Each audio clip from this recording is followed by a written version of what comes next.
Wir haben die Initiative BRENT Together for Climate Protection und Human Rights gegründet, weil wir hier und jetzt etwas in der Welt verändern wollen.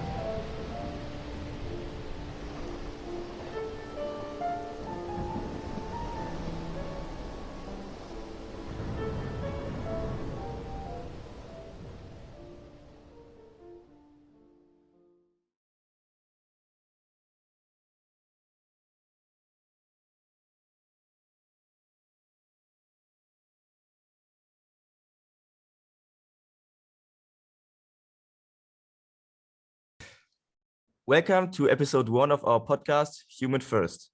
I am Fabian, and on behalf of BRENT, I would like to welcome our special guest, Patrick Münz from Leave No One Behind. Hello, and thank you really much. Our BRENT members Savo. Hello. Linda. Hey. And Hakon. Hello. And welcome, dear listeners.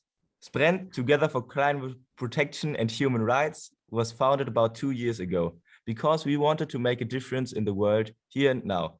With this podcast, we don't just want to provide information. We want to enter into a constructive conversation with you. Feel free to ask, comment, or even participate in a future episode. Savo will now take us straight into the subject. We are all humans first and foremost human beings. Why then is there a distinction between refugees?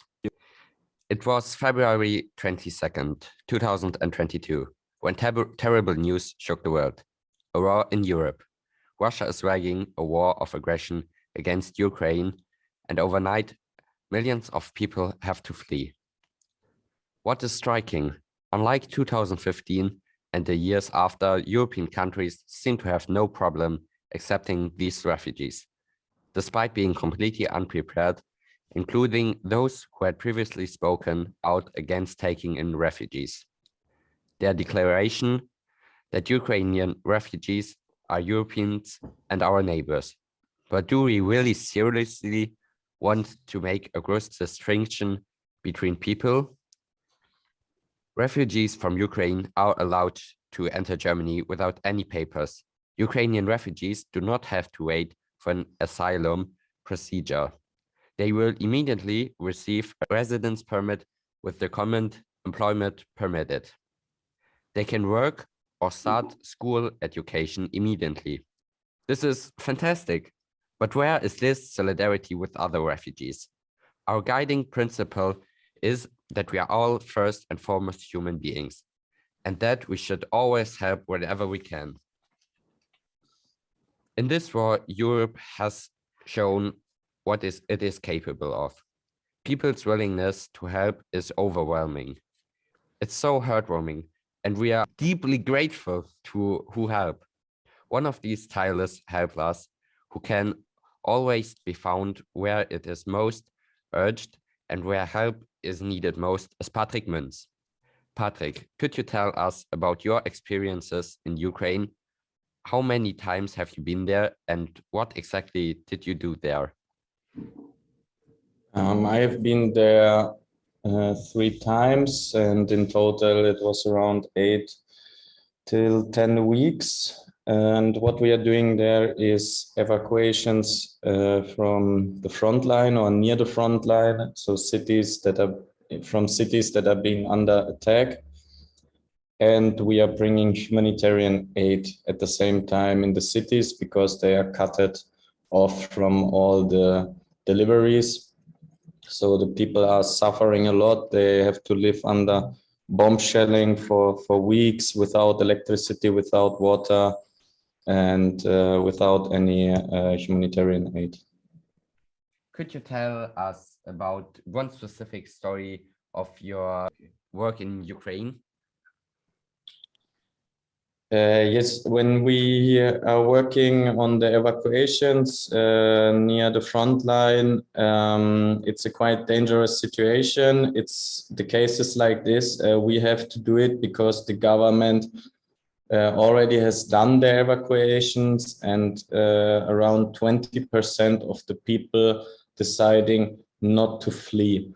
So they will stay, and then the bombing is starting. And this bombing is not starting for a couple of days, it's a couple of weeks. and it gets even more, gets always more worse and more strange day per day. And then there's no one else going in anymore to take the people out when they are changing their opinion. And then it's on us, the people are calling us to take them out. And when we are going in, then it's sometimes the case that we have to pass some streets where Russian soldiers or Russian positions can see us, and they are being like a couple of kilometers away from us. So they can bomb us with artillery shooting or with cluster bombs. And it was a big discussion at the beginning because we were not really clear about, we thought like, yeah, but we are humanitarian workers or we are press, so they will not attack us. But that then we made completely different experience. So we came under attack, and it was also clear this was not by chance, because it happened 3 times that they really tried to kill us. So one time, for example, they shooted on us with cluster bombs on this street where they could see us, and it's a street that we have to pass every day for going in and for going out. And we were lucky and quick enough. So the bombs were dropping like 2 meters, between 2 and 15 meters next to us. And this was a really lucky situation because one day later, a French journalist got killed on this road exactly by the same attack. And 3 days ago, a journalist from Bild Zeitung, it's a newspaper from Germany, also came under attack with a shrapnel from a bomb shelling, and but they survived. They were lucky enough. And we faced this situation one time here on the street, what I explained right now. And we also had it in different situations that we were just loading in people in our truck in Severodonetsk. And then it started again that we came under artillery fire. So we changed the location, like in another area from the city, 3-4 kilometers away. And when we arrived at this area, it started again that we came under attack. So it was clear that they having a drone and they were following our car. So as soon as we arrived on the next address, the first bomb dropped in front of us in a building. And then we understood that now it's impossible to go on because the chances would be maybe 90% that we are dying. It's more or less impossible to survive this because it starts with 1 and 2 bombs. And when they have the right direction, and then they are shooting around 40 till 60 bombs per hour. And so we made the decision to take our evacuees out of the car, and we were hiding in a basement from other people for around 1.5 to 2 hours till the bombing was more or less over. And we were really, really lucky that our car was still alive. And also in this situation, we came in a really difficult situation because one bomb dropped in a house next to us and the house was falling down. And one of my colleagues were running out to see if there are still people who need help now. And there was a man and he was still alive. He was under the constructions of the house, but we were still under bomb shelling. So it was impossible to get the man out. And we had to make the decision to leave him there because we definitely had to go back to the basement. If not, it would be very, very, very dangerous. And this was a situation where we had to decide that we cannot do anything anymore and we had to leave this person behind. But for this, we were still alive and had the possibility to take other people out. These were, of course, difficult situations. We had to make difficult decisions, and but it was definitely the right decision. Yeah, this was quite intense story for us. So thank you for your story very much. It's absolutely amazing what you are doing. Many thanks to you and your great team. The question is, where is this solidarity for other refugees? It is so unfair when people flee their homeland out of fear for their lives and then die on the run, because Europe has closed its external borders and is not welcoming refugees. This is a violation of human rights that we cannot tolerate. We are all human first, and human rights apply equally to all people. Patrick, you have also been to Lesbos. What were your experiences there? And do you perhaps know the story of any refugees who were deported? Yeah, so I worked the last 2 years on Lesbos, and so it was quite easy for me to see the difference how we are treating people, and that not everyone has the same rights in the European Union.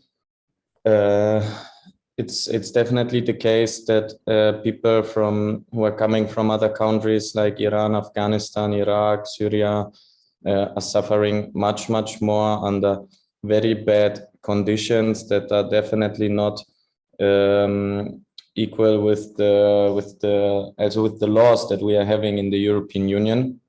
So this is not how we can people that live under these conditions, without water, without a heating system, without normal food, without access to schools and education.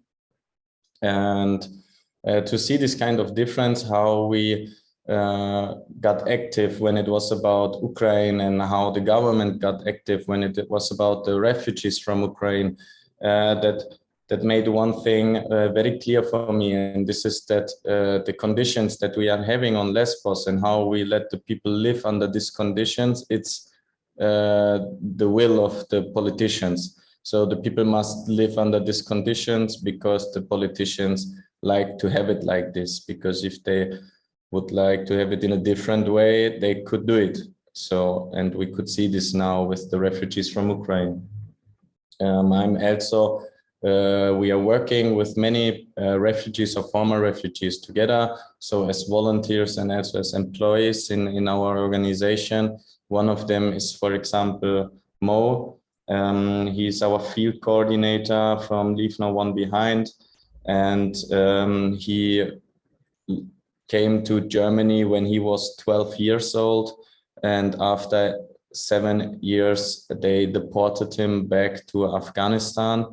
So he was already for 7 years in Germany. He made an education there. He was learning the language. There was no record in his police records, and we deported him. And it's kind of crazy because he's from Afghanistan, but born and grown up in Iran, and he never had been in Afghanistan before. So we deported a person in a country where he never stayed in before, just because his parents are coming from this country. And this is, of course, totally nonsense. And 3 weeks later, after the deportation, he was back on Lesbos. So he came to Afghanistan. He clarified all the stuff for his paperwork. He went for 1 week to his family in Iran to see his mom, to see his siblings. And then he went on the run again and made it to Lesbos. So this is also a very good example that shows up how useless deportation can be, because we deport the people and 5 weeks later they are being back in the European Union again, but still without any future. And this is making the things not easier for the people, and this also a useless move from us and a waste of resources. Thank you very much. Hakon, you have been to Lesbos 4 times. Would you like to add a few words? Well, yeah, I am very much supporting what Patrick said here, and I have the same experience with people who have been deported from Norway, and they are coming back to Lesbos. And the situation, I have also been in the Kavala, that is a different place in Greece, and the situation is not so much better there either. And the fact is that they are kind of it's a willing. This how they are treating people is what the government wants to do, because we can clearly see today that there is so much possibilities to do it in a different way. So yeah, I'm supporting everything that Patrick said. The human rights are such a valuable and precious asset for us here in Europe. We should protect this great achievement and live by it. Refugee rights are also human rights. Where do these human rights come from? Why are they enshrined in our law? Aren't the virtues of empathy, solidarity, and helpfulness deeply rooted in our humanity? Isn't it part of being human to want to enable all people to lead a life in dignity and freedom, to get a good education and a safe home? Nelson Mandela once said, "To deny a person his human rights is to disregard his humanity." We believe that most people consider the Human Rights Code to be something valuable and good. But why then are these human rights regularly violated, especially at the European external borders? Patrick, our last question for you today. Why do you think human rights are violated so often? And what can each of us contribute to ensure that they will be implemented more in the future? Yeah, I would say it's quite easy to answer these questions because, yeah, they are violated so often because this is like an unofficial order from the politicians or from the European Commission, and the Coast Guard, the Greek Coast Guard, or the Croatian border police are following these orders. So I guess that the order was to protect our borders, to show, to make a clear statement for the people who want to flee that they are not welcome here in Europe. This is so there's one way to show this up with pushbacks, that when people are already being in the European Union and have the right that their case get checked through an asylum interview, we are pushing them back before it comes to this. And another way to show this up is to let the people live under this kind of conditions, because it's definitely a human right that every kid has access to school and to education, and the same that every person have the right of to live in normal circumstances according to having a heating system in his container or his camp or in his tent. And these things are not given here, and it's quite easy to understand that this is because politicians want it like this. What can each of us contribute? I think this is much more difficult. I think it's needed that we are being very communicative in these topics and talking about it with our friends, families, in the school, and or with our colleagues at work. So and that we also make this public and show the politicians that we are aware of this, that they are violating the human rights every day, because they are politicians. It's their task to make clear that the human rights are not getting violated. And this is, for example, the European Commission. The task of the European Commission is to take care that the other European countries are following the laws that we are having in the European Union. And that's not the case, or sometimes not the case. And the European Commission is not doing their work carefully, because then it would not happen again and again and again. And I think a good way for us to contribute in this is to make this clear, to show this up, to go on demonstrations, to write letters to their politicians, that we are aware of this and that it must have consequences, because we can't accept this. And of course, it will not change the world like this, but it's a step-by-step process, and it's especially very important to have this in the records, because there will come up the time that these politicians who are being responsible for the whole situation, they will be not anymore in their chair, and they will not have anymore the power to decide all of this. And then it will come the time where we can work out why all of this was happening and who was responsible for it. And then it can also come the time that these politicians have to face consequences because they don't have any more immunity. So they are not anymore safe and can do whatever they want. Many thanks, dear Patrick, for your great contribution, and many thanks also to you, Hakon, Savo, and Linda. Of course, to you, dear listeners. We look forward to your comments, and next week at the same time, episode 2 will follow. Bye-bye. Bye. Bye.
Muzzle, das Glück soll auch Ihnen scheinen.